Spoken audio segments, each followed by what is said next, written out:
नमस्कार, खमा घनीसा। मेरा नाम है प्रीति और सगलारो घणो घणो स्वागत डीडी राजस्थान रही खास कार्यक्रम अलबेलो राजस्थान में। अलबेलो राजस्थान जो राजस्थान का अलग अलग रंग और ढंग से कराता है सभी की पहचान, और जहां होती है हर बार एक खास मेहमान। और अभी फिलहाल है मेरे साथ मैं हूँ विक्रम सिंह राजपूत। आप सगलारो घणे मानसू घणे कोटसू घणे चावसू और घणे हेतसू स्वागत करूँ हूँ अलबेलो राजस्थान में। और जैसे कि प्रीति जी ने बताया कि अलग अलग मेहमानों से मुलाकात होती है, और आज के जो मेहमान है प्रीति जी वो थोड़ा अलग इसलिए है क्योंकि वो अपनी बातों से, अपने शब्दों से, अपने टिप्स से जीवन शैली बदल देते हैं।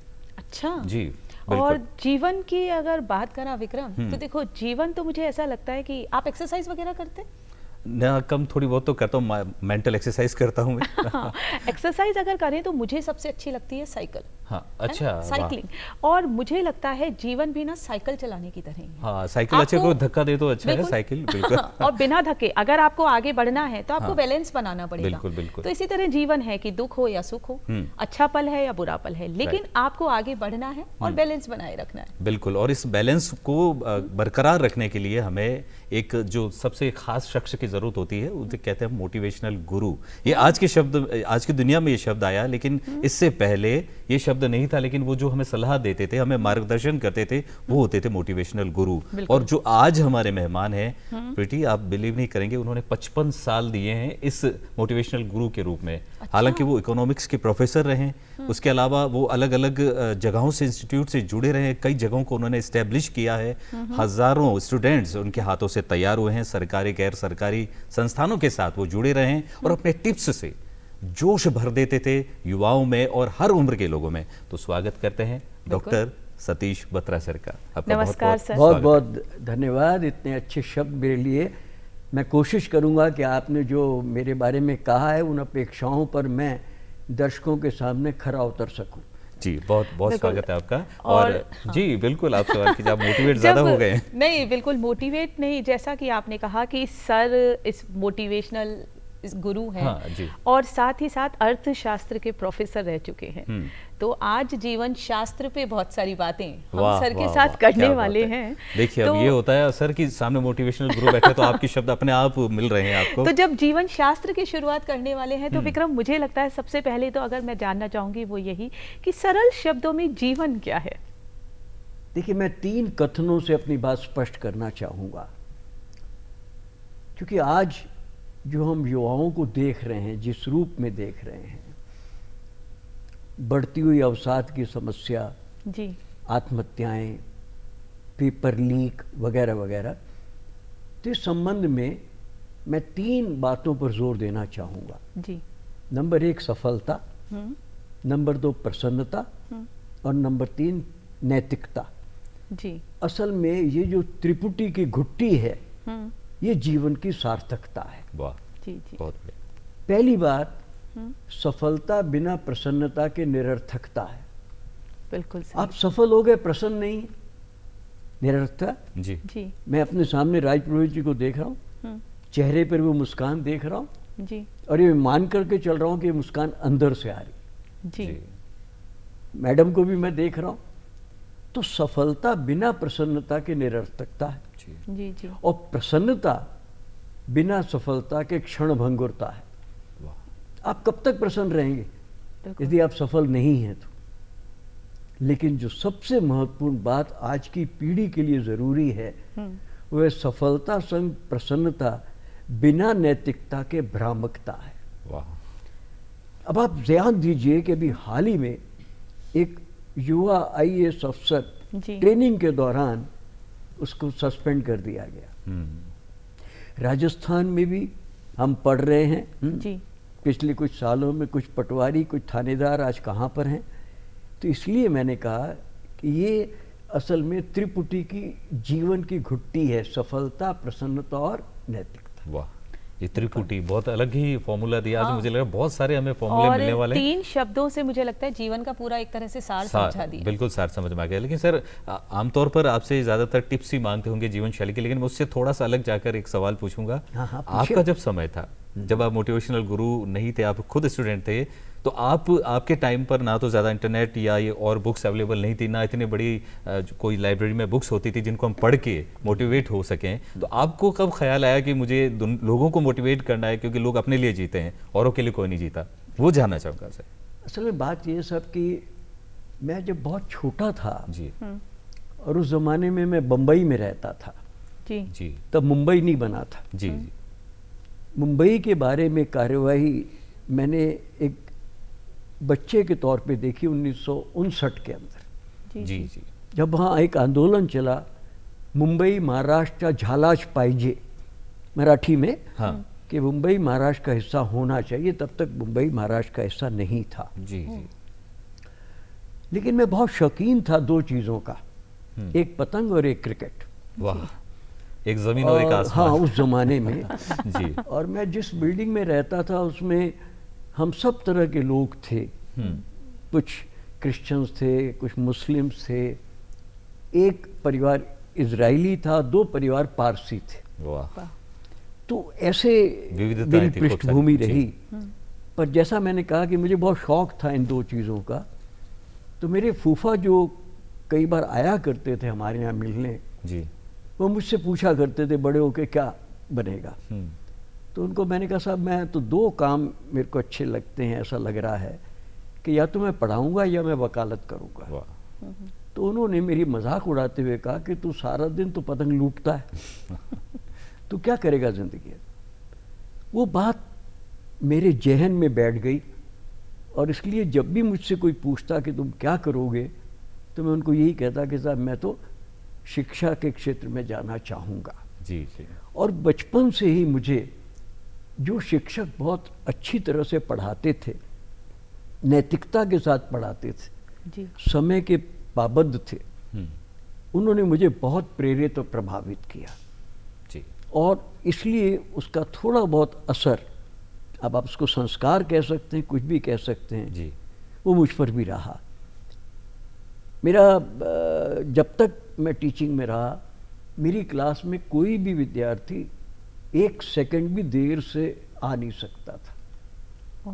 और इसका मतलब मुझे भी अपने समय की पंक्चुअलिटी पर ध्यान देना चाहिए। जी जी जी और शायद मुझे बात यहाँ कहनी ठीक न लगे, लेकिन मैं जब तक पढ़ाता रहा मैं अटेंडेंस बहुत कम लेता था, क्योंकि मुझे ऐसा लगता था कि अटेंडेंस में इतना वक्त बच्चों का ख़राब हो, वाह, और बच्चे इतने होते थे कि साहब मुझे उसकी ज़रूरत ही नहीं महसूस होती थी। मैंने कहा सारी क्लास तो भरी हुई है। ये कुछ मैंने अपनी ज़िंदगी में किया, इसलिए मुझ पर वो एक दिमाग में था कि मुझे शिक्षण के साथ, प्रशिक्षण के साथ न्याय करना चाहिए। और आज भी मुझे खुशी ये कहते हुए कि मैं उस रास्ते पर चलने की कोशिश करता हूँ। सर, बात आपने जो करी इसमें शब्द आया अनुशासन, और अनुशासन का तो सच में जीवन में बहुत महत्व है। हम जैसे किन्हीं भी प्रसिद्ध व्यक्तियों को देखते हैं, उनके कथन या उनकी जीवनचर्या देखते हैं तो निसंदेह अनुशासन के दम पर। लेकिन आज कहीं ना कहीं अनुशासन जो है उसका महत्व अगर बात करें युवाओं की या बच्चों की, तो वो नहीं समझ पा रहे हैं। इस पर क्या कहेंगे? ऐसा है सब कि बजाय इसके कि हम दूसरे को कुछ करने को कहें, हम खुद अनुकरणीय बने और अनुसरणीय बने, तो उसका असर अपने आप पड़ता है और वो असर बड़ा स्थायी किस्म का असर होता है। जी जैसा मेरे मुंह से निकला भी, आपने ध्यान दिया कि यदि मैं क्लास में पंक्चुअली नहीं पहुंचूंगा जी तो मैं विद्यार्थी को कैसे रोक सकता हूँ, बताइए। तो ये तो वो चीज़ है जो कहने की नहीं है, करके दिखाने की है। खुद ही ऐसा बने कि लोग प्रेरणा लें। हमारा आप अच्छी तरह से जानते हैं आज परिवार का ये हाल क्यों हो गया है, जी क्योंकि कुल मिलाकर के जो मुखिया है, जी यदि वो अपने उदाहरण से प्रभावित नहीं कर पाता है तो भाषण का कोई असर नहीं होगा जिंदगी के अंदर। बिल्कुल। इसलिए सबसे बड़ी चीज़ है उदाहरण। आप उदाहरण पेश करिए, बोलने की आपको ज़रूरत ही नहीं। जैसे हम अंग्रेजी में कहते हैं ना, rather than saying you should show it. बिल्कुल, आप दिखाइए बजाय उसके आप बोलिए। यानी बिल्कुल। कथनी ये और करनी मैंने में फर्क ना कोशिश की हो। जिंदगी के अंदर। जो बिल्कुल। आप कह रहे हैं आप वही कर रहे हैं, तो वो असर रखेगा। असर रखेगा। बेटी, एक और सवाल मन में आता है कि हम जब भी कोई मोटिवेशनल थॉट सुनते हैं या कुछ किताब पढ़ते हैं, उसमें लिखा होता है कि सपने देखो, और सपने को पूरा करो। लेकिन सर आजकल की जो जीवनचर्या है, लाइफस्टाइल है, उसमें सपने देखने का टाइम नहीं मिल पाता, लोग मोबाइल में लगे रहते हैं, सो नहीं पाते, तो सपने कैसे देखेंगे? ये खैर एक अलग बात होगी, लेकिन सपनों के लिए जो जीवन की बिगड़ी हुई लाइफस्टाइल है उसको ठीक करते हुए हम किस तरह से सपनों की तरफ आगे बढ़ें? देखिए, मैं अपनी बात की शुरुआत यूँ करना चाहूँगा जी, कि जैसा मैंने आपसे कहा कि यदि हम जीवन के अंदर सफलता और प्रसन्नतापूर्ण सफलता या आनंददायक सफलता चाहते हैं, तो 3 मंत्र जी, मैं मान के चलता हूँ। सबसे पहले सपने, हम्म, नंबर 2 निष्ठा, निष्ठा, और नंबर 3 कार्य योजना। जी, अब सपने क्यों इम्पोर्टेंट हैं? क्योंकि सपने जो हैं वो लक्ष्य को जन्म परिभाषित देते करते हैं, हैं, निर्धारित करते हैं। और लक्ष्य को जन्म ही नहीं देते, लक्ष्य को शक्तियाँ देते हैं। जी, जी, जी, एक ज़माने में सेल्फ हेल्प बुक्स बहुत नहीं हुआ करती थी, जी, जी, जी, लेकिन 1928-29 के करीब नेपोलियन हिल, अमेरिका के एक जाने माने लेखक हुए, जी, जी, उन्होंने लिखना शुरू किया और उनकी 2 किताबें बहुत चलीं, the laws of success and think and grow rich. जी, Think and और Grow उसमें Rich। से एक उद्धरण हम्म, बड़ा लोकप्रिय हुआ, और उद्धरण ये था कि goals are dreams with deadlines, goals are dreams with deadlines. deadlines। अब वो जो एक वाक्य है, वो वाक्य बड़ा प्रेरणापूर्ण वाक्य है कि लक्ष्य किससे प्रभावित और प्रेरित होने चाहिए? तो सपनों से।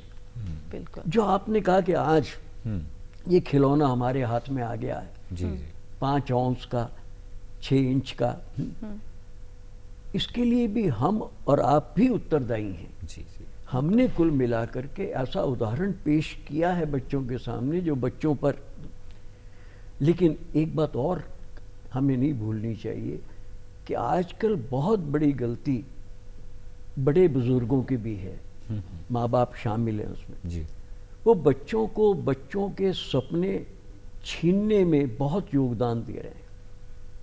असल में वो अपने आधे अधूरे सपने उनसे जिनको करवाना पूरा चाहते हैं। करने में वो अक्षम रहे, असफल रहे, वो बच्चों पे थोप देते। थोप देते जी। हैं, जी, जी, आप हम जो कुछ देख रहे हैं, कोटा के बारे में हम जानते हैं बड़ी जी, अच्छी तरह से। जी, सर। ये सब क्या हो रहा है कुल मिला करके? मैं जिस क्षेत्र में नहीं जाना चाहता, आप ज़बरदस्ती मुझे उस क्षेत्र में भेजना चाहते हैं। और साथ में इमोशनली दबाव कि जाए। मैं नहीं बन पाया तो तुम बनो। जी, जी, जब मैं भारतीय विद्या भवन में था, जी, जी, मैंने भारतीय विद्या भवन विद्याश्रम में एक छोटा सा कार्यक्रम शुरू किया था, आहा माँ बाप क्लब, आहा अच्छा, माँ बाप क्लब। हाँ। जी, ताकि बच्चों को हम आहा माँ बाप के रूप में प्रेरित कर सके और बच्चे भी आहा बन सके।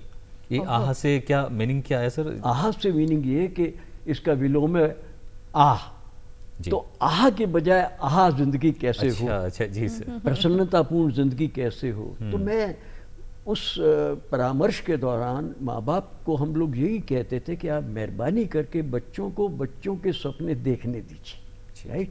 जी, क्योंकि मैं, यदि आप इजाज़त दे तो एक वाक्य कहूँ, जी सर। जी। जी, oh my dear, hmm, if your dreams are dear and clear, who can stop you to steer with cheer and without fear. वाह। वाह, यदि बहुत आपके सपने आपको प्रिय हैं, हम्म, तो मुझे बताइए कि आपको वहाँ तक पहुँचने में कौन रोक सकता है? जी, बहुत सीधी सी बात है।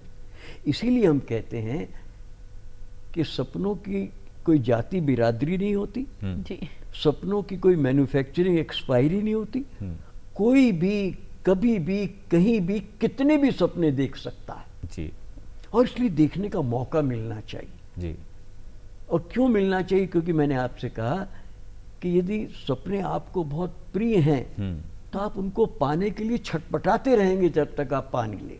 जी, जी, और आप सफल लोगों का इतिहास देख लीजिए, हम्म, जी, सपना ही था जिसने उनको यहाँ तक पहुँचाया।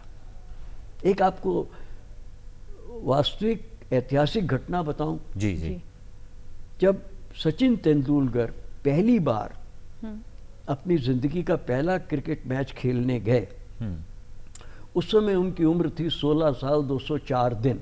जी, 204 दिन। जी, क्योंकि मैं हाँ, आपको आपने- बताया क्रिकेट जी, का हाँ, शौकीन जी, रहा सर। हूँ, और ये बात है 20 नवंबर 1989 की। जी, जी, उस समय चंदू बोर्डे हमारे मैनेजर कोच बनकर साथ गए थे। जी, जी, चंदू बोर्डे ने अपनी डायरी में लिखा कि मैंने सचिन को सारी रात होटल के बरामदे में सपने में चलते हुए देखा और बोलते हुए सुना वाह, कि मैं वसीम अकरम, वकार यूनुस और इमरान खान की गेंदों की कैसे धुनाई करूंगा। अरे वाह, क्या बात। सचिन की तरफ से पहला मैच वकार यूनुस भी खेल रहे थे जी जी। और वकार ने ही सचिन को 15 रन पर आउट भी किया था। लेकिन सचिन देखिए सपने में चल रहा है और बोल रहा है। राइट। इसीलिए मैंने आपसे कहा कि सपने देखिए और बच्चों को देखने दीजिए, कोई जी। दिक्कत नहीं। जी जी लेकिन जैसा मैंने कहा, oh my dear if your dreams are dear and clear, जी जी। सपने वैसे होने चाहिए। बिल्कुल, सीधी सी सपने बात। कुछ अलग हो और जीवन शैली अलग हो, उसमें विरोधाभास नहीं होना चाहिए, नहीं तो वही सपने बोझ बन जाते हैं। सपनों की सर आपने बात करी, लेकिन जैसा ये कि माँ बाप कई बार अपनी अधूरी आकांक्षाओं को भी उन पर लाद देते हैं और कभी कभी ऐसा लगता है कि शायद बच्चे किसी और को देकर वो मतलब उन्हें लगता है कि हाँ मेरा भी शायद यही रुचि का क्षेत्र है, लेकिन वो नहीं होता। तो इससे पहले बात ये आ जाती है कि उनका इंटरेस्ट किस में है, ये किस तरह से पता लगाया जाए ताकि उनको एक जब दिशा मिलेगी, क्योंकि छोटा बच्चा तो बिल्कुल एकदम जैसे नहीं समझ रहा है, तो जब तक उसका किसी क्षेत्र में रुचि विकसित नहीं होगी तब तक वो अपने जिसे हम कह सकते हैं रियलिस्टिक ड्रीम्स, जी जी। है ना, तो वो कैसे नहीं, होगा? बहुत अच्छी बात कही। देखिए मार्गदर्शन एक बात है जी और थोपना दूसरी बात है। जी जी आप उनको विकल्प बता दीजिए और विकल्प को उनको चुनने दीजिए, जी क्योंकि जिंदगी में एक बात याद रखिए, संकल्प का कोई विकल्प नहीं है।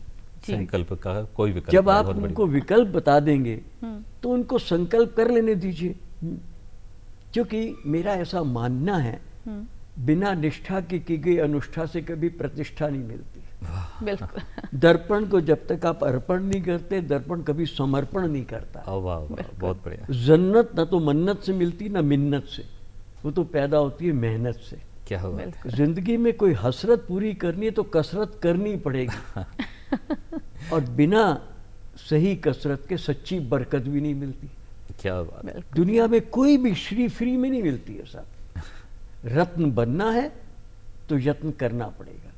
बिल्कुल। मनोयोग से हम अपना ग्रह योग बदल सकते हैं, सीधी सी बात ये है। जी जी। तो इसलिए आप विकल्प सुझा दीजिए, बता दीजिए कि इस मार्ग पर चलने पर ये मिल सकता है, इस मार्ग पर चलने पर ये मिल सकता है, लेकिन उनके ऊपर मंजिल थोपिए मत।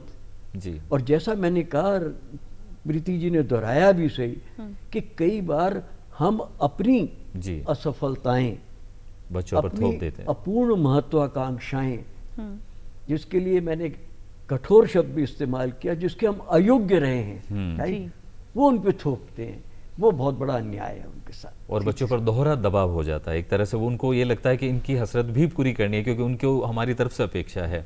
और सर इससे जुड़ी बात एक और है कि जैसे हम सपने, मान लीजिए हमारे ऊपर कोई दबाव भी नहीं है, हमने सपना देखा है बहुत अच्छा, लेकिन एक मन में डर रहता है, हार का डर रहता है, असफलता का डर रहता है, मन में रहता है अगर ऐसा हो गया तो लोग हंसेंगे, मैं नहीं कर पाया तो। इस डर को कैसे मिटाए, इससे आगे कैसे बढ़े? देखिए साहब, मैं कई बार ये बात कह चुका हूँ कि हमारे शास्त्रों में जीवन शैली के आधार पर लोगों को दो भागों में बांटा गया है। जी। जीने के तरीके, जीवन शैली, और वो दो प्रवृत्तियां हैं, आसुरी और दैवी प्रवृत्ति। जी आसुरी और देवी प्रवृत्ति। जी। आसुरी को अंग्रेजी में हम डेमन कहते हैं, हाँ। देवी को हम डिवाइन कहते हैं। दीवार। जी अब ये जो आसुरी प्रकृति के लोग हैं, ये जिंदगी की होड़ दौड़ में हारते ही हारते, इसलिए उनको लूजर कहा जाता है, जी इसलिए उनको यूजर कहा जा सकता है, इसलिए उनको वॉचर कहा जाता है। जी। यानी कि जो सदा हारते हैं, जो दूसरे का केवल दुरुपयोग करते हैं, मतलब निकल गया तो पहचानते नहीं, पुराना फिल्मी गाना। हाँ। और आजकल की पंक्तियां भी हैं, मतलबी बन जा, मतलबी बन जा। और ये मतलब निकल जाए तुम भी मत वॉचर हैं। पहचान। हाँ, ये हारते इसलिए क्योंकि खाली ये निहारते हैं। वाह। तो यदि आप वाकई ये चाहते हैं कि आप बच्चों को आगे बढ़ाएं, तो उनकी प्रवृत्ति पर ध्यान दीजिए। राइट। देखिए, जड़ों को सींचा जाता है जी ना? जी। टहनियों को नहीं। वाह। तो आप बहुत जड़ों गहरी पे बात। पहुंचिए कि सब उनकी प्रवृत्ति कैसे बदली जाए। जी और जैसा आपने कहा, हार की बात ये है जी। कि जो दैवी प्रकृति वाले लोग हैं, जी उनका क्या मानना है? उनका मानना बिल्कुल उल्टा है और वो क्या हैं? वो सदा विनर हैं, हम्म, वो सदा मार्चर हैं, वाह, राइट? राइट। वो सदा आगे बढ़ने की कोशिश करते हैं, वो सदा अपने आप को जीतने के लिए प्रयास करने की कोशिश करते हैं।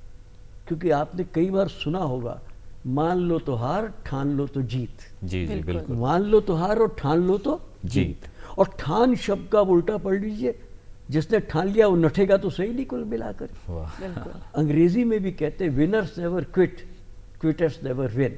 वाह, तो आप कुल मिला करके उनकी जीवन शैली पर ध्यान दीजिए, वो बदलनी चाहिए। जी, अपने आप ये जो खिलौना आ गया है जिसकी आपने जिक्र किया, ये जी। शौक अपने आप धीरे धीरे धीरे धीरे सीमित होता जाएगा। इसकी जो उपयोग है वो उपयोग किया जाएगा, जी जी, सदुपयोग हो दुरुपयोग जाएगा। नहीं होगा हाँ जी, उसका, सदुपयोग हो जाएगा। सदुपयोग होगा जी, उसका। और होता है, इसके कई फायदे हैं, इसमें कोई शक जी, ही जी। नहीं कुल जी, मिलाकर। जी। तो इसलिए हमें ध्यान उस बात पे देनी चाहिए, ज़रा जड़ों पर जाइए और देखिए कि उनकी प्रवृत्ति क्या है क्या नहीं। सर, प्रवृत्ति की जैसे बात करी तो क्योंकि प्रवृत्ति जो है वो सबसे ज़्यादा जो आज विकसित हो गई है वो ये है कि हाथ में होता है स्मार्टफोन, और इसके होने से वो होता है ना कि एक 2 मिनट नूडल वाला समय है कि इंस्टेंट क्लिक होता है और बहुत सारी जानकारियाँ, वो शायद आपके काम की हैं या नहीं है, लेकिन बहुत जानकारियों का पूरा अंबार है, सूचनाओं का पूरा ढेर लगा हुआ है। अब इतनी जानकारी और इतनी सूचनाओं के बीच में आपके लिए कौन सी प्रासंगिक है, कौन सी नहीं है? किस तरह से कि मतलब विद्यार्थी या युवा या जो भी है इंसान, वो खुद को अपडेट भी रख सके, सिर्फ अपने काम की जानकारी तक सीमित रहे और स्ट्रेस से दूर रहे, क्योंकि बहुत चारों तरफ से अगर जानकारियां आ रही हैं तो वो कहीं ना कहीं आपको तनाव में भी ला देती हैं। बिल्कुल। देखिए, अभी थोड़ी देर पहले मेरे मुंह से निकला कि हमारी प्रवृत्ति क्या है। जी। जो दैवी प्रवृत्ति वाले लोग होते हैं, चूंकि वो जीतने में विश्वास करते हैं, वो हमारा वेद वाक्य है, अहम इंद्रो न पराजिज्ञे, जी। मैं इंद्र हूँ, पराजित होने के लिए पैदा नहीं हुआ हूँ। वाह, और वही बात विवेकानंद ने कही, arise, awake and stop not till the goal is reached. जी। उठो, अब जरा जागो। ध्यान दीजिए, इन तीनों शब्दों में पूरी जीवन का दर्शन समाया हुआ है। जी। अराइज, अवेक, जो आपने कहा मेरे पास सूचनाओं का भंडार है, जी। जागिए तो सही कि कौन सी आपके काम की और कौन से आपके काम की नहीं है। ये कौन करता है? देवी प्रकृति वाले लोग करते हैं। अच्छा सर, यहाँ एक बार आपको इंटरप्ट करना चाहूँगी कि जैसे हमने बात करी दैवी प्रकृति और आसुरी प्रकृति, युवाओं की तो चलिए हम सोचते हैं कि वो एक ऐसी एज है कि वो शायद इस प्रवृत्ति के हिसाब से उसको छांट सकें, लेकिन आज कहीं ना कहीं ऐसा है कि बहुत छोटे बच्चों के हाथों में भी मोबाइल है। जैसे स्कूल्स की अगर बात करें तो स्कूल से ये होता है कि होमवर्क आ रहा है, प्रोजेक्ट्स बनाने हैं, यूट्यूब पे वीडियो देखिए आपको ये बनाना है, और होता ये है क्योंकि इतना छोटा बच्चा है जो सही गलत ही नहीं समझता है, जिसमें कोई अपने पराये का इसका ही कोई भेद नहीं है, जो इतना मासूम बच्चा है वो किस तरह से समझ पाएगा कि ये अब मैंने जो मेरा काम हुआ था और अब मैं इसे रखूँ, वो कहीं ना कहीं तो इसकी तरफ इंक्लाइन होता है। देखिए, हमारे यहाँ कितना प्यारा शब्द है, अभिभावक। जी। और अभिभावक जो है वो खाली अभिभावक नहीं है, वो प्रेरक भी है, वो मार्गदर्शक भी है, और वो अनुशासन का संरक्षक भी है। जी। वाह, बच्चा तो बच्चा है, उसको छांटना नहीं आता, छटाई करना नहीं आता। बड़े किस लिए मुझे बताइए, बुजुर्ग किस लिए मुझे बताइए, इसलिए उनकी भूमिका और भी ज़्यादा बढ़ जाती है। जी। आपने कई बार कई वीडियो देखे होंगे, और एक वीडियो जो बहुत चला कई दिनों तक, कि माँ अपने बच्चे को स्कूल बस तक ले जा रही है, जी। उसकी उंगली पकड़ करके, और बच्चा जो है भटक रहा है दाएं बाएं, लेकिन माँ मशगूल है अपने या स्मार्टफोन। बाप मशगूल है अपने मोबाइल में। जी। अब मुझे बताइए कि यदि हमने यही उदाहरण प्रस्तुत किया उनके सामने, बिल्कुल। तो वो कहाँ गलती पर है, आप जरा बताइए। इसलिए मैंने आपसे कहा कि आप उदाहरण बनिए, बिल्कुल।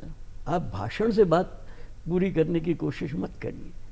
और हमारे सामने आज दिक्कत ये है कि अनुकरणीय और अनुसरणीय कम होती जा रही, बात ये है, राइट? बिल्कुल। जो मैं नहीं करता वो मैं आपसे अपेक्षा करने लग गया हूँ, ये मेरा दुर्भाग्य है, असल बात ये है ना। बिल्कुल। तो इसमें कहीं कोई गलती मोबाइल की नहीं, ये तो साधन है, राइट? साधन है। उपयोगकर्ता की गलती है, साधन की कहीं कोई गलती नहीं। जी। और इसमें कई चीज़ें इतने काम की कि पूछे नहीं। हाँ बिल्कुल। आज बात ये है कि कोरोना ही नहीं, कोरोना के अलावा भी बड़ी सीमाएं हो गई हैं कि मैं इतना सारा होमवर्क क्लास में मैं करवा नहीं सकती। मैं बच्चों को कहता हूँ मोबाइल पे आप फलाने उस पर खोल के देख लीजिएगा, होमवर्क उसमें है। बिल्कुल। बहुत अच्छा उपयोग हो गया उसका। तो इसलिए जीवन में जितने भी साधन हैं उनका दुरुपयोग या उपयोग बिल्कुल वो निर्भर करता है उसको इस्तेमाल करने वाले साधन पर नहीं। बिल्कुल सर। प्रीति जी, और इसमें ये इसी की बदौलत था कि अभिभावकों शायद को भी जागना होगा, संरक्षक बनना होगा, जो सर का जो मेन पॉइंट है कि और बच्चों पे ही आप नहीं अभिभावक थोप की सकते। जो बात चल रही है विक्रम जी, तो इस पे तो मुझे मतलब एक लाइव उदाहरण याद आता है। मतलब मेरा बच्चा जब छोटा था तो मैं उसे लेके गार्डन गई, तो हुआ यूं कि मैं उसके साथ जैसे स्लाइड्स जो फिसल पट्टी है, तो मैंने कहा अच्छा चलो छोटा है, खेल रही थी। कुछ पलों में ऐसा हुआ कि जैसे एक मदर आई तो भाई बच्चा बच्चों के साथ ही खेलेगा, उनसे पूछा मैंने कि अच्छा बेटा खेल रहे हो, बच्चों की तो तुरंत दोस्ती होती है। तो उन्होंने अपना बच्चा छोड़ा मेरे भरोसे और वो अपने मोबाइल में लगे। फिर एक दादाजी आए, उन्होंने पोता छोड़ा, दादी जी ने पोती छोड़ी, और इस तरह से 5-6 बच्चे सिर्फ मेरे पास खेल रहे थे और बाकी सब कहाँ थे अपने मोबाइल्स के साथ।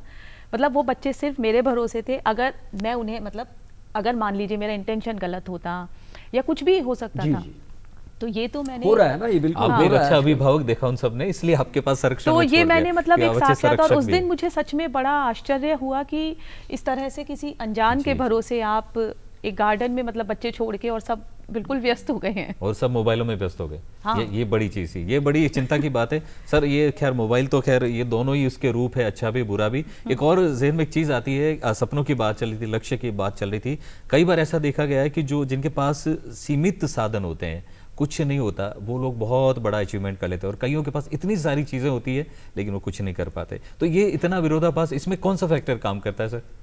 विरोधाभास कुछ भी नहीं है सर। जी सवाल है आपकी पृष्ठभूमि का, जी। सवाल है आपके संस्कार का। जी यदि आपने तय कर रखा है, जैसा मैंने आपसे कहा ना जी कि संकल्प का दुनिया में कोई विकल्प नहीं है, जी। राइट? Right right. ये 5 अंग्रेजी के शब्द बहुत काम के हैं। डिवोशन, डेडिकेशन, जी डिटर्मिनेशन, डिसिप्लिन जी। And doggedness. ओके। लास्ट वाला क्या था सर? सुदृढ़ता। जी सुदृढ़ता। अच्छा डॉगेडनेस का होता है सुदृढ़। सुदृढ़ता।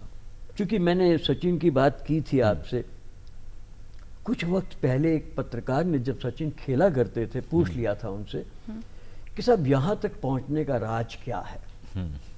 तो देखिए सचिन का जवाब, शब्द थोड़े बदले हुए हो सकते हैं, लेकिन ये कहा कि साहब यदि कल मैंने डबल सेंचुरी भी मारी है तो भी आप आज सुबह मुझे इतने बजे शिवाजी पार्क में ग्राउंड पर प्रैक्टिस करते हुए देख सकते हैं। वाह, अब ये डॉगेडनेस है, देखिए आप। मतलब अचीव तो करने के इसलिए बाद भी वो जिनमें लगे ये रहे। चीज आ गई है, जी, ये जी। संस्कार आ गए हैं, जी उनको बाधाएं कभी परेशान नहीं कर सकती। राइट। क्योंकि सदा याद रखिए बाधा का उल्टा है धावा। जी जब आप बाधा पे धावा बोलते हैं तो एक, और आप दुनिया में जितने भी बड़े बड़े उपलब्धि करता हैं उन उपलब्धिकर्ताओं में आपने एक विशेषता देखी होगी, वो सारे उत्कृष्ट स्वप्न दृष्टा रहे, उत्कृष्ट स्वप्न दृष्टा। जी जी। एपीजे कलाम साहब ने 1998 में किताब लिखी विजन 2020, और वो जो 2020 वाली किताब है वो उस जमाने में 98 में उन्होंने कहा कि भारत 2020 में जगत गुरु बन सकता है। आज हम बात करते हैं विकसित भारत 2047 वगैरह वगैरह जो भी है, हम चौथी बड़ी अर्थव्यवस्था हैं, बहुत जल्दी तीसरी हो जाएंगे। लेकिन आप देखिए कलाम साहब ने तब लिखा जी। और उसमें 3 शब्दों का उन्होंने बहुत बार इस्तेमाल किया, dream dream dream, think think think, act act act. वाह। सपनों को आप चिंतन में बदलिए और चिंतन को आप कर्म में बदलिए। क्या बात है, बहुत और वो खुद इसका उदाहरण है। जी बिल्कुल। यानी कि वो व्यक्ति 5 भाई बहनों में एक, जिसकी माँ कई बार भूखी सो जाती थी जी क्योंकि सारे बच्चों को परोसने के लिए होता ही नहीं था। जी। वो बच्चा जो अखबार बेचा करता था और सरकार ने निर्णय ले लिया कि रामेश्वरम रेलवे स्टेशन पर अब ट्रेन नहीं रुकेगी। तो अपने चचेरे भाई से जाके कहा कि अब क्या करेंगे, हाथ पैर तो फूल रहे हैं, कल से अखबार नहीं बिकेगी तो पैसे नहीं आएंगे, फीस पॉकेट मनी। और उसने कहा कलाम अभी चलते हैं अपन प्लेटफॉर्म पर, चलती हुई गाड़ी पे अखबार का बंडल फेंकते हैं, वाह। प्रैक्टिस करते हैं। जी। तो सच में आपको बताऊं कि जितने भी उपलब्धि करता हैं जी उन्होंने सपने देखे ही हैं। राइट। और इसलिए कुल मिलाकर के मेहरबानी करके स्वप्नों को सपना मत मानिए। जी, सपने कैसे होने चाहिए ये भी उतना ही इम्पोर्टेंट है। सपनों को जीना है खुली आंखों के साथ। सपने ऊंचे होने चाहिए, जी जी जी, सपने उपयुक्त होने चाहिए, सपने उत्कृष्ट होने चाहिए, वाह सपने उत्साहवर्धक होने चाहिए। वाह। Right? सर, सपनों की बात हुई है ना, और कोई भी इंसान जब सपना देख रहा है उसको पूरा करने के लिए लगा हुआ है, लेकिन हर इंसान का एक कमज़ोर पक्ष भी होता है, एक मजबूत पक्ष भी होता है। किस तरह से अपनी स्ट्रेंथ और वीकनेसेस को पहचान पर उन पर काम किया जाए? अपने आप से आप 5 सवाल पूछिए। जी नंबर 1, क्या मैं यूजलेस हूँ? जी और आपको जवाब मिलेगा मैंने अपना यूज ही लेस किया है। अच्छा, जी, जी जी बिल्कुल। बहुत तुम्हारा सुंदर शब्द बात। दोहरा देता हूँ। क्या मैं कमजोर हूँ? मैंने जोर ही कम लगाया। जोरी कम, बिल्कुल। बहुत बढ़िया। क्या मैं वर्थलेस हूँ? जी असल में बर्थ से लेकर अभी तक मैंने अपनी वर्थ को पहचाना ही नहीं। बिल्कुल। क्या मेरे पास बैकबोन नहीं है? मैं जिंदा ही ना होता। बिल्कुल। बैकबोन तो है लेकिन विल बोन नहीं है, विश बोन नहीं है। जी जी एक जो दृढ़ इच्छा शक्ति है वो नहीं है आप, will bone, wish bone, right? जी तो आप अपने आप से ये सवाल पूछिए और देखिए आपको जवाब मिल जाएगा। मैं तुच्छ हूँ? नहीं, मैं बहुत कुछ हूँ। बिल्कुल। और इसलिए जिंदगी के अंदर यदि हमें कुछ देना ही है पीढ़ी को, जी किसी भी पीढ़ी को, तो एक चीज देने की कोशिश करिए और उसका नाम है विल पावर, दृढ़ इच्छा शक्ति। आज हम भारत में स्किल इंडिया की बात कर रहे हैं, जी जी विकसित भारत की बात कर रहे हैं, आत्मनिर्भर भारत की बात कर रहे हैं। लेकिन मेरा ऐसा मानना है, चूंकि मैं अर्थशास्त्र का भी विद्यार्थी हूँ, कि आज जो हमें सबसे बड़ी जरूरत है वो एक विल पावर की है। जी हमारे प्रधानमंत्री जी को ही देख लीजिए, उनका बैकग्राउंड देख लीजिए, बिल्कुल। क्या चीज़ है जो यहाँ तक ले आई? बाधाएं कम आई होंगी क्या? समस्याएं कम आई होंगी क्या? चुनौतियां कम आई होंगी क्या? लेकिन मत भूलिए, problems are part of life, solution is art of life. वाह। बिल्कुल। आप तो समस्या की बात मत करिए, आप तो समाधान की बात करिए ना, कुल मिलाकर के। और इसलिए मैं अपनी बात को जोर दे के कहूँगा, जी will minus skill and skill minus will पे ध्यान दीजिए। All skill minus will is equal to nil. आप में कितनी भी स्किल है और विल नहीं है, निल के बराबर है। बिल्कुल। Will minus skill, you can scale hill after hill. वाह। आपके पास यदि विल पावर है, हर बाधा आप दूर कर जाएंगे। और मैडम, विल और स्किल मिल जाए ना, तो life will be full of thrill without any drill, frill and drill. इजाजत दे तो हिंदी में मैं उस बात को कह दूं, बिल्कुल, बिल्कुल लगाव सर। को लगन में बदलिए, वाह वाह जी, वाह, जी। लगन को अगन बन जाने दीजिए। वाह वाह। हर बहुत बाधा भगन, यात्रा सुगम, यात्री मगन। बस। सुंदर। इतने बात खाली मैं कलाम साहब की नहीं कहना चाहता। हाँ जी, हाँ जी। आप, मैंने कहा ना, किसी भी बड़े उपलब्धिकर्ता को दिल लीजिए। विवेकानंद क्या थे कुल मिलाकर? जी मुझे बताइए कि जब शिकागो पहुंच गए, हम्म, और ऐसा कहते हैं कि वो 2-3 बार चेयरमैन के पास गए कि अभी मेरा नाम मत बुलाना, जी पैर कांप रहे थे, राइट? जी लेकिन जो ही खड़े हुए और 2 शब्द बोले, सिस्टर्स एंड ब्रदर्स, आप देखिए जो माहौल था, और फिर जो छाए वो छाए। तो जीवन के अंदर ये बात मत कहिए कि बाधाएं, बाधाएं नहीं है, ये परीक्षाएं हैं। बिल्कुल। ये आपको कुल मिलाकर के तौलती हैं, मेहरबानी करके हार मत मानिए। और इसलिए मैंने कहा कि आसुरी प्रकृति के लोगों को देवी में बदलिए, बिल्कुल ताकि वो सर। विनर हो जाएं, ताकि वो चूजर हो जाएं, ताकि वो मार्चर हो जाएं। देखिए, दोनों के जीवन दर्शन में बड़ा फर्क है मैडम। हाँ जी आप किसी भी आसुरी प्रकृति वाले को थोड़ा सा कुरेदिए, जी कभी कैसी चल रही, कट रही है बाबा। पुराने जन्मों के पापों को इस जन्म में धो रहे हैं। रो धोकर किसी तरह से टाइम पास कर रहे हैं। क्यों कर रहे हो? दुनिया में आए तो जीना ही पड़ेगा। सर मेरा चलती यही का सवाल नाम था गाड़ी। अगला कि हम पहचाने कैसे, आप वही बता रहे हैं, प्रवृत्तियां चलती पहचाने का नाम कैसे? गाड़ी, या आप बात करिए ना उनसे, पता हाँ, लग जाएगा। जी जी हाँ, उनसे यदि आप कहेंगे ना क्यों भी हाँ। कैसी चल रही है, और देखिए यूं ही बोलेंगे, चलती का नाम गाड़ी, मजबूरी का नाम मनहूस जिंदगी।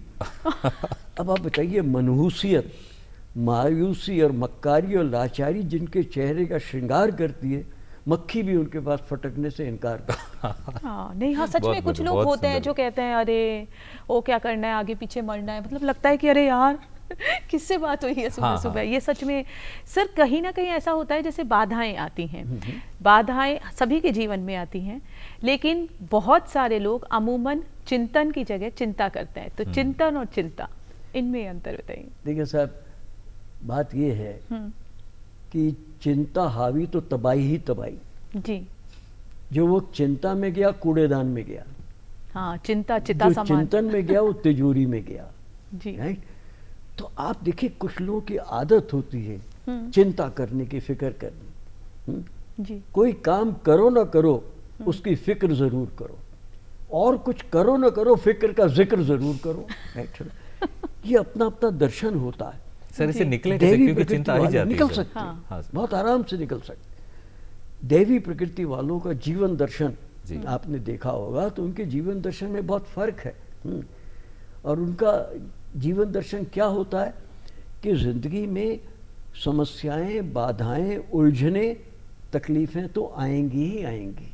जी जी हमारी मानसिकता महत्वपूर्ण है, जी जी हमारी दृष्टि महत्वपूर्ण है। जी। देखिए आप, और एक ज़माने में मेरा एक लेख छपा था जी नवनीत मैगजीन में, दृष्टि बदलिए सृष्टि बदल जाएगी। वाह, आप जी। दृष्टि को बदलिए, सृष्टि अपने आप क्या हो जाएगी? बदल बदल जाए। बदल जाएगी कुल मिलाकर के, है ना? इसलिए हम कहते हैं, और आपने कई बार सुना, मैं दोहरा रहा हूँ बात को, कई बात को, सोच बदलिए सितारे बदल जाएंगे, बिल्कुल होश बदलिए हालात बदल जाएंगे, खुद को बदलिए सारे बदले बदले नजर आएंगे, और खुद बिल्कुल। को जीत लीजिए सारे जड़ खरीद गुलाम बन जाएंगे। क्या बात। तो आप अपनी बात करिए। आप ये बाधाएं और समस्याएं तो केवल आपको परखने के लिए बनी है कि साहब आप कैसे हैं क्या नहीं। इसलिए दोनों के जीवन दर्शन में बहुत फर्क है। जी। जो दैवी प्रकृति वाले हैं वो क्या सोचते हैं, हम जो कुछ भी हैं ऊपर वाले का वरदान है, बिल्कुल लेकिन यदि हम वो बन सके जो हम बन सकते हैं, जी तो इसी में हमारा कल्याण है। जी सर। बिल्कुल so whatever we are gift of God, yes but if we could be what we should be, it will be our gift to God. बिल्कुल और प्रीति जी, एक चीज हमने देखी होगी, कोरोना के बाद जीवन में एक ऐसा परिवर्तन आया, कई लोग सर सक्सेस थे, कईयों की जिंदगियां बहुत अच्छी चल रही थी, वो देवी प्रवृत्ति वाले थे, लेकिन उसके बाद में उनके साथ कुछ ऐसा हुआ कि वो आसुरी प्रवृत्ति में तब्दील हो गए। जी। तो ये एक बहुत बड़ी चीज आ गई जो बच्चों से हम ऊपर चले आए, हर उम्र के लोगों की चीज है, वो है डिप्रेशन। जी। काम करते करते साथ वाला बहुत अच्छा कर गया तो हम डिप्रेस हो गए, या फिर हमने जो सोचा वो चीज़ अचीव नहीं कर पाए, कई लोगों के ताने सुन लिए। डिप्रेशन एक ऐसी चीज़ है जो हर किसी को बड़े अच्छे खेलते घर को ख़त्म कर देती है। इससे कैसे बाहर आए सर? देखिए साहब, एक तो स्ट्रेस शब्द के महत्व को हमें समझना चाहिए। जी जी स्ट्रेस अपने आप में बुरा नहीं है। अच्छा जैसे अभी थोड़ी देर पहले बात चली, मोबाइल अपने आप में बुरा नहीं है, जी स्ट्रेस भी कोई बुरा नहीं है। स्ट्रेस तो होना चाहिए। यदि आप में स्ट्रेस नहीं है तो आप कुछ आगे बढ़ भी नहीं पाएंगे। ये नई चीज़ सुनी सर, है ना? स्ट्रेस होना। जी जी अब सवाल ये कि स्ट्रेस यदि डिस्ट्रेस में बदल करके आपकी मिस्ट्रेस हो जाता है जी तो वो बहुत नुकसानदायक। जी लेकिन यदि वो स्ट्रेस, अंग्रेजी शब्द यू स्ट्रेस में बदल जाता है, EUSTRES, बहुत अच्छा है। जो कथा हमने सुन रखी है उस कथा को दोहराने की इजाजत चाहता हूँ। जी पत्नी की धिक्कार, तुलसीदास का उद्धार, और रामचरितमानस तैयार। वाह जी क्या एक बात। धिक्कार ये ने इसका सार। रामचरितमानस जी, तैयार जी। करवाई। देखिए आप, जी जी क्योंकि तुलसीदास ने उस स्ट्रेस को डिस्ट्रेस में नहीं बदला, वाह, जी। बहुत बड़ा, बहुत सुंदर उदाहरण। उसने उस स्ट्रेस को शक्तियों में बदल दिया। जी जी जी जी तो स्ट्रेस तो होगा, जीवन में होना भी चाहिए। जैसे हम कहते हैं ना, परीक्षाओं का साहब कुल मिला करके सिर पे आ गई है, सिर पे आई नहीं है, आप लाए हैं उसको सिर पर। जी जी परीक्षा तो आपको पता था कि कब होनी, बिल्कुल जिस समय आपने एडमिशन लिया आपको बता दिया गया था कि आपकी परीक्षा परीक्षा तो होगी। होगी। जी तो देखिए कुछ चीज़ें हम खुद करते हैं और फिर जिम्मेदारी लेने से मुकरते हैं, right? जी तो आपको ये बात समझनी चाहिए कि चिंता और चिंतन में आप जरा फर्क करिए, है ना? एक आपको बांधती है, जी दूसरी आपको मुक्त करता है। चिंतन आपको मुक्त करता है, सीधी सी बात ये है, लेकिन चिंता आपको क्या करती है? बांधती है। सर, चिंतन और चिंता में एक बारीक सी रेखा है, हम चिंतन करते करते चिंता में चले जाते हैं कई बार, इससे कैसे बचे सर? का कारण है साहब कि हम कई बार बिंदी के महत्व को नहीं समझते। जी जी इससे चिंता की बिंदी हटा दीजिए, हाँ, चिंता हो हाँ, जाए। चिंता हो जाती है। तो असल में हमने कुल मिलाकर के एक बहुत बड़ी गलती कर दी। जैसे आंशिक के शब्द में से आप बिंदी हटा दीजिए, क्या हो जाएगा? बिल्कुल तो वही देखिए, जो आप इनको सबसे ज्यादा है अभी इस मत वक्त में। जी समझिए। जी ये बहुत महत्वपूर्ण चीज है कि चिंता नकारात्मक होती है और जी। चिंतन सकारात्मक सकारात्मक होता होता है। है, राइट? जैसा मैंने आपसे कहा कि एक आपकी मार्ग में बाधा बनती है और दूसरा आपका मार्गदर्शक। दर्शक तो बिल्कुल। जीवन के अंदर ये भी एक बहुत बड़ा सबक है कि हम चिंता को चिंतन में कैसे बदलें, जी और ये साधना की जरूरत है, बिल्कुल ये आराधना की जरूरत है कि आप अपनी चिंताओं को चिंत में बदलिए। जैसा मैंने कहा ना, स्ट्रेस को आप डिस्ट्रेस में मत बदलिए, यू स्ट्रेस में बदलिए, तो वो बिल्कुल। आपकी प्रोग्रेस हो जाएगा, PROWESS, शक्तियां दे देगा वो आपको स्ट्रेस। और ये हमारे हाथ में है सर, कुल मिला करके। और इसलिए जैसा मैंने आपसे कहा कि इसके लिए प्रयास की जरूरत है। जी आप जानते हैं, बिना प्रयास, बिना अभ्यास, बिना विश्वास जी आप जीवन में आगे नहीं बढ़ सकते सर। तो इनको आपको साथ लेके चलना पड़ेगा, प्रयास भी है, अभ्यास भी है और विश्वास भी है, कुल मिलाकर। सर, इसी से जुड़ती एक बात और आ रही शायद प्रीति जी, आपको भी लगता ही होगा कि जैसे हमने सुना है, अब मुझे भी एकदम जोश आ गया, फिर मुझे लगा कि ठीक है कल से मैं स्टार्ट करता हूँ या परसों से कर लूँगा, कल तो मुझे कहीं जाना है। तो इस प्रवृत्ति से कैसे बचे सर? कई बार हम भूल जाते हैं कि हमने क्या सुना था आज। या फिर हाँ, देखिए, टालम इसके टोली लिए- होती टालम है टोली जो panic। कहते इसके लिए एक बहुत प्यारा शब्द है संयम। जी यदि आपने संकल्प कर लिया कि कल से मुझे घूमने जाना ही जाना है, जी मुझे आधा घंटा योग करना ही करना है, तो मैंने क्या कहा? संयम। संयम। जी यानी कि आप निश्चित कर लीजिए कि साहब मुझे कल तो 10 मिनट से शुरुआत करनी है। जी फिर आप धीरे धीरे धीरे धीरे, हम असल में क्या है, एक कायाकल्प चाहते हैं, बिल्कुल आमूल चूल परिवर्तन चाहते हैं। आमूल चूल शब्द बहुत अच्छा है, लेकिन उसको जीवन में लागू करना बहुत मुश्किल। बहुत बड़ी चुनौती। जी यानी इसलिए हम जोश कहते रखते हैं लेकिन होश नहीं रहता है। हाँ, इसीलिए हम कहते हैं कि चूहे से एक सबक लेना चाहिए, कुरेदना। चूल्हे से। जी हाँ एक बार मुझे एक फल वाले ने कहा कि बत्रा साहब, आप आते ही हैं जूस पीने कई बार, मैं आपको एक सेव का डब्बा दिखाता हूँ, आप जिस डब्बा आप अपनी आंखों से देख जाइए, निशान लगा जाइए। आप कल परसों जब भी आप आएंगे, मैं यही डब्बा आपको दिखाऊंगा। और उसने मुझे क्या दिखाया कि उस पूरे डब्बे में से केवल एक सेव जो है वो चूहा कुरेदता था। अच्छा। ओके दूसरे सेब पर मुंह भी नहीं लगाता था, और वो कुरेदते कुरेदते कुरेदते कुरेदते उसने उसको पूरा खा लिया धीरे धीरे। एक सेव ये सेलेक्ट किया कुरेदना उसने। सीखना जी चाहिए। जी जी जी कि आप ये मत सोचिए कि अचानक सारा जो है उलट पलट हो जाएगा, नहीं सर, धीरे धीरे, राइट। और इसलिए ज़िंदगी में इस धीरेपन का भी महत्व है सर। लेकिन जैसा मैंने आपसे कहा, साधना से कोई समझौता नहीं, वाह। संकल्प से कोई समझौता नहीं। फिर आप देखिए, आप मैंने कहा ना, किसी भी उपलब्धिकर्ता को देख लीजिए, जी उसमें आपको ये कॉमन चीज़ें मिलेंगी। उनका सपना भी है, जी साधना उनमें भी है। संकल्प भी है, जी और उनमें कार्य योजना भी है। जी जी बिल्कुल। खाली योजना मत बनाइए, कार्य योजना वो बनाइए। ख्याली पुलाव जिसे कहते हाँ, हैं। यानी कि योजनाओं को आप किस तरह से उपलब्धि में बदलें। तभी मैंने आपसे कहा कि कलाम साहब की किताब के 3 शब्द बहुत ही अच्छे संदेश वाहक हैं। Think, dream, think and act. जी ड्रीम को थिंकिंग में और थिंकिंग को एक्शन में कैसे बदलना। बदलना है। यानी कागजी योजना जो है उसे कार्य योजना में तब्दील करना। बिल्कुल। कागज की और नावें नहीं कागजी चलानी योजनाओं में हमारा कोई मुकाबला ही नहीं सर। मैं केवल मजाक में आपसे जी, एक जी, बात कहूँ, जी। रोज सड़कों पर हमने ये कागजी योजनाएं देखी है ना सर। जी अल्पकाल की योजना देखी, बिल्कुल। नौ के फूल तेरा की माला, बुरी नजर वाले तेरा सब कुछ काला। हो गई अल्पकाल की योजना। मध्यम काल भी है, मेरे जैसे का साला तो बता क्या नहीं होगा तेरा मुंह काला। और दीर्घ काल की भी है, बुरी नजर वाले तेरे बच्चे जिए, बड़े होके तेरा खून पिए। अब आप बताइए, ये कार्य योजनाएं हैं मैडम। आप कुल कार्य योजनाएं नहीं है, ये कुल मिलाकर के ख्याली पुलाव है, टाइम पास इनसे हमको बदलना चाहिए। इसीलिए मैं थोड़े से अलग संदर्भ में बात आपसे कहूं कि जब योजना आयोग को खत्म करने का निर्णय लिया गया जी 2014 में इसकी घोषणा हुई, 1 जनवरी 2015 से इसको खत्म कर दिया गया। लेकिन क्या करेंगे, तो देखिए उस समय ये तय किया गया कि हम कार्य योजना बनाएंगे। वाह, सिर्फ योजना नहीं, 3 साल की कार्य योजना, 7 साल की व्यू रचना और 15 साल का दृष्टिकोण पत्र। वाह, मैं दूसरे संदर्भ में नहीं जाना चाहता जी, क्योंकि वो मेरा विषय है। लेकिन आप बताइए कि एक्शन प्लान या action agenda, strategy and vision, दूरदृष्टि, बिल्कुल सब इनको मिलाने की जरूरत है कुल मिलाकर। सर, मिलाने की जैसे बात कही तो अभी आपने लाइंस कही कि बुरी नज़र वाले तेरा मुंह काला है ना, और तेरे बच्चे बड़े होके तेरा खून पिए। तो ये वाली जो चीज़ है, अगर मजाक से इतर हम सोचें तो कई बार क्या होता है कि एक बैगेज की तरह हम ये लेके चलते हैं कि उसने मुझे ऐसे कहा था, उसने ऐसा किया।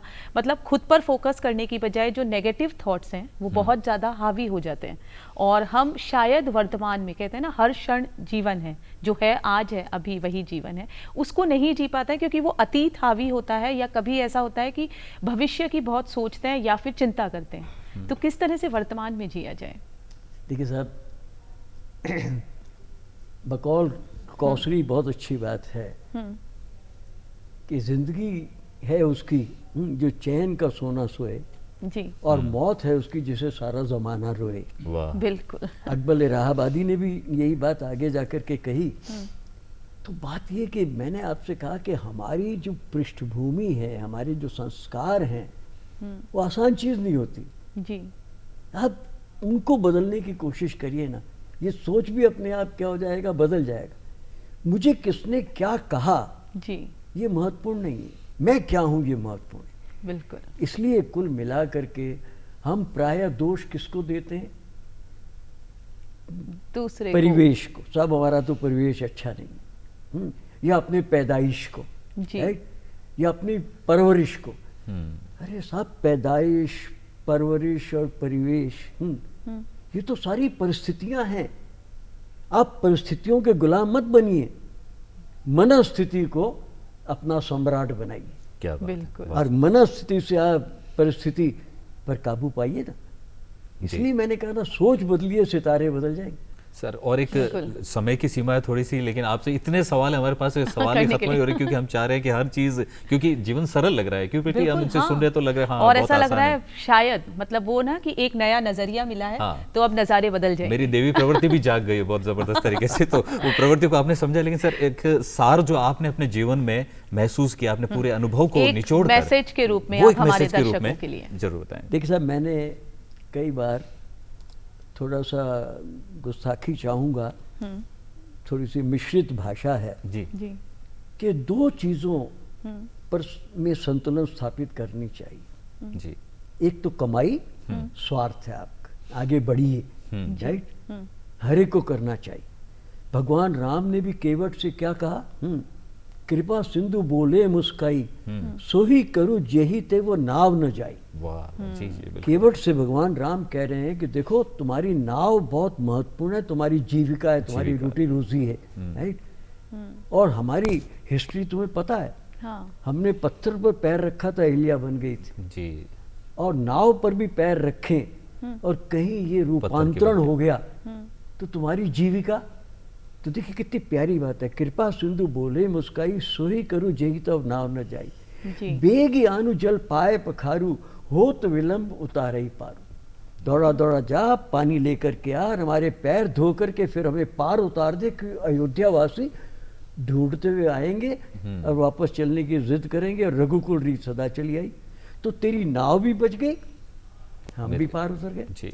तो कमाई और भलाई देखिए रामचरितमानस भी यही कह रही है, जी तेरी कमाई नहीं जानी चाहिए लेकिन हमारी भलाई भी करते भाई। जी जी जी तो मैं बात खत्म करूंगा, कमाई को मिलाइए भलाई से, वाह। ऊपर वाला ले लेगा आपकी, और जिंदगी में आपको हर वक्त मिलेगी खुशियाँ, और उसकी मलाई ही मलाई।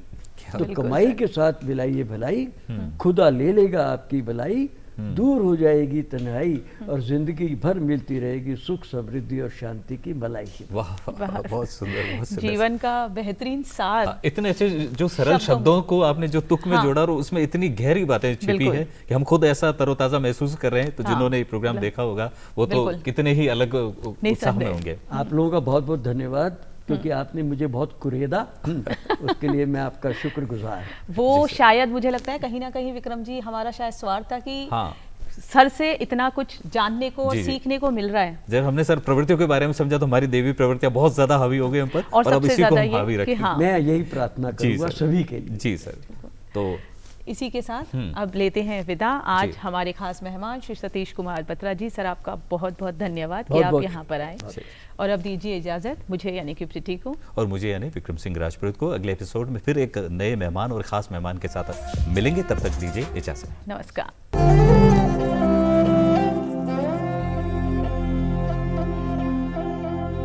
केसरिया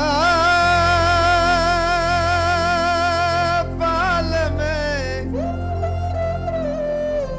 पीहू प्यारी रावा,